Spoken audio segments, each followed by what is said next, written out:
दयालु बने और अपने आप को माफ करना सीखें। आपने जो भी गलत निर्णय लिए, जब आप में विश्वास की कमी रही, जब आपने दूसरों या खुद को चोट पहुंचाई, के लिए खुद को माफ करें। आपने जो भी गलतियां की, उनके लिए खुद को माफ करें। अब जरूरी यह है कि आप एक बेहतर मानसिकता के साथ आगे बढ़ने को तैयार हैं। जरा सोचें, आपके साथ ऐसा कितनी बार होता है कि जब आप कोई गलती करते हैं तो आप खुद की समझ पर सवाल करते हुए अपने आप को कितना बेइज्जत करते हैं। क्या आपने कभी अपने आप से हतोत्साहित करने वाले प्रश्न पूछे हैं, जैसे मैंने यह क्यों किया, मैं इतना बदसूरत क्यों हूँ, या मैं बार बार असफल क्यों होता हूँ। हमारी जो आंतरिक मन से आने वाली आवाज है, हो सकता है कि वह बहुत अधिक आलोचनात्मक हो।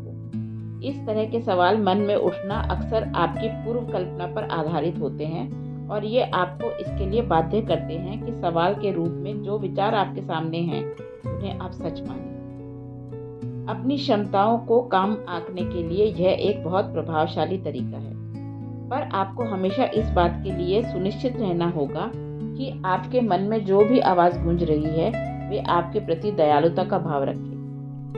जीवन में आपका सामना बहुत से लोगों के साथ होता है जो आपको नीचा दिखाने की कोशिश में लगे रहते हैं, लेकिन आपको उनके जाल में नहीं फंसना है और न ही उनके जैसा बनना है। आप दूसरों से यह अपेक्षा उस स्थिति में नहीं कर सकते कि वे हमेशा आपके प्रति दया भाव रखें जब आप स्वयं अपने प्रति दया भाव नहीं रखते। आपको अपने अंदर गूंजने वाली आवाज को सकारात्मकता में बदलना होगा, जिससे वह जीवन में आपके लिए मददगार साबित हो। अपने आप को यह कहने के बजाय कि तुम कितने मूर्ख हो कि तुमने यह गलती की, आप कहें कि आप सिर्फ एक इंसान हैं और इंसानों के लिए कहा जाता है कि वह गलतियों का पुतला है और अगली बार आप इससे बेहतर करेंगे। आपके शब्दों में एक रचनात्मक ऊर्जा होती है। यह एक विचार है जिसके बारे में मैं अगले भाग में विस्तार से चर्चा करूंगा।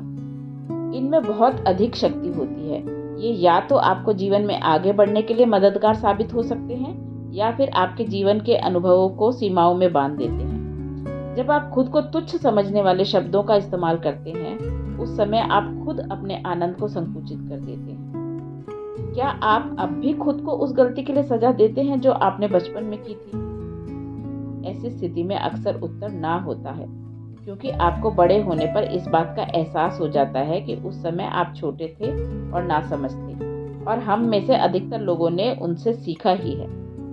उन गलतियों ने ही हमें और बेहतर बनने का मौका दिया है। खुद को माफ करने की इस कला को आपको अभी हाल ही में की गई गलती के लिए भी इस्तेमाल करना होगा।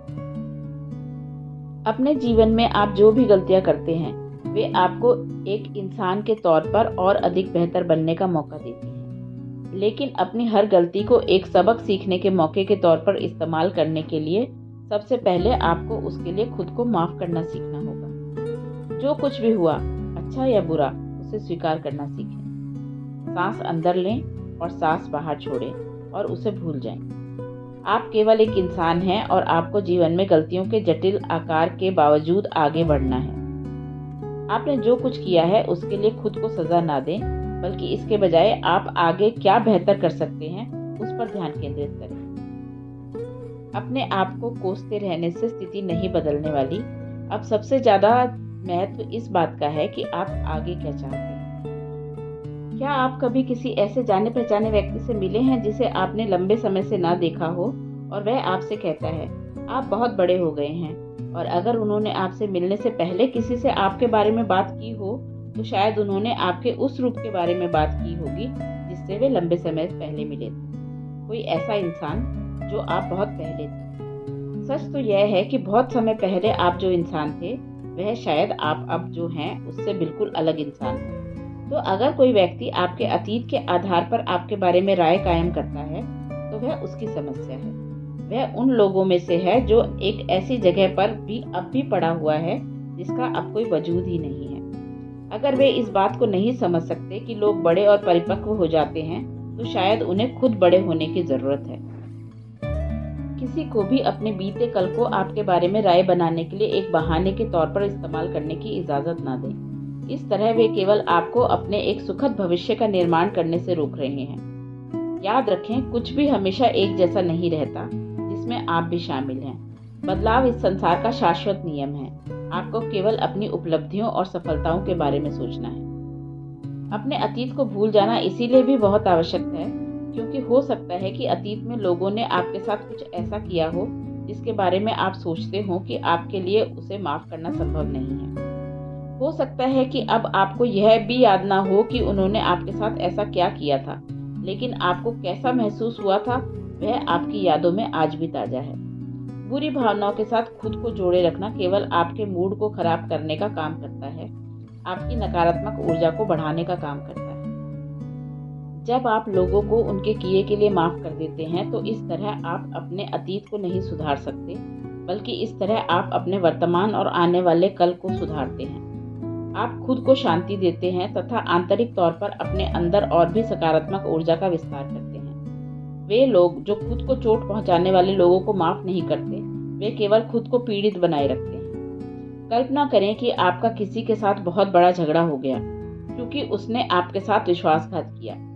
शुरुआती समय में आप बहुत ज्यादा नाराज और दुखी महसूस करते हैं। आप उस इंसान से अपना संपर्क पूरी तरह तोड़ लेते हैं और धीरे धीरे आप उसके बारे में भूल भी जाते हैं, तब तक के लिए जब तक आप दोबारा उसे अपने सामने नहीं पाते। उस समय आपके मन में बीती हुई सारी बातें तस्वीर बनकर घूमने लगती हैं। आपका दर्द वापस आ जाता है क्योंकि आपने वास्तव में उसको माफ नहीं किया होता। इस तरह आपकी आत्मा उत्साहहीन हो जाती है और हो सकता है कि इस स्थिति में आप कुछ गलत निर्णय कर लें। माफ करना केवल किसी के बुरे बर्ताव के लिए माफ करना नहीं होता और इसका अर्थ यह भी हमेशा नहीं होता कि आपको उस व्यक्ति को फिर से अपने जीवन में शामिल करने के लिए आमंत्रण देना होगा। इसका साधारण सा अर्थ यह है कि अब आप उनको अपने विचारों पर हावी होने और अपनी भावनात्मक अवस्था पर नियंत्रण करने की अनुमति बिल्कुल नहीं देंगे। इस तरह वे आपकी किस्मत को हुक्म देकर चलाने वाले बिल्कुल नहीं बन पाएंगे।